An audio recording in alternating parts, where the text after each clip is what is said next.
video. Mga idol, kain tayo. Meron tayo ditong sinabawan na bangos na may malunggay. May luya, kamatis, sibuyas. At meron din tayong tarbos ng kamote na nilaga lang natin. Ano tawag yan? Nilapwahan. At sasawsawan natin ng bagong isda. Ayun o, bagong isda mga idol. O, yan o. May sili kalamansi yan. So, ayan. Sabawan natin mga idol. Yan, sabay higop tayo ng sabaw. Aruy! Oray talaga mga idol, nadali. Kain tayo, kain.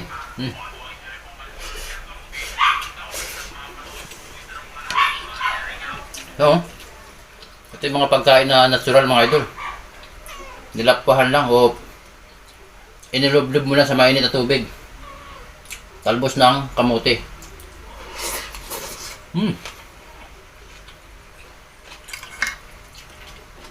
Itong bagos natin mga idol.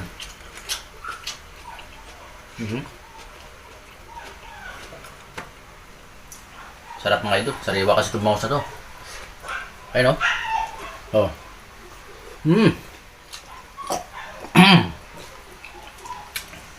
Umusok-usok pa.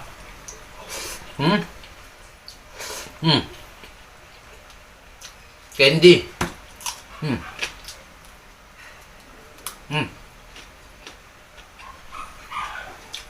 Pampagana yan mga idol.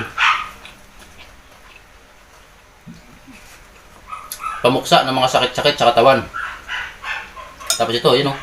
Yung dahon ng malunggay. Napaka-healthy rin yan mga idol. Tapos may luya pa o. Alright.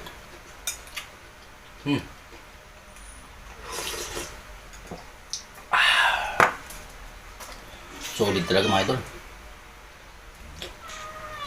Sarap ng kain pagka ganito yung pagkain mga idol.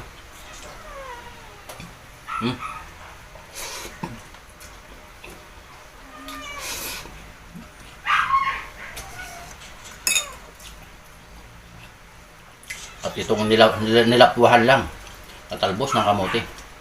Sausaw lang natin yan dyan mga idol. Ayun o. Boneless na bagong isda.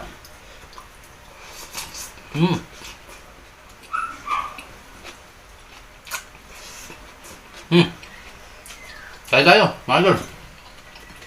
Ayun. Sarap talaga mga idol. Ano, yung banang tiyan ng bangus, may mga taba-taba. Sarap. So yun lang ha, mga idol. Kain tayo. Right? Okay na yun.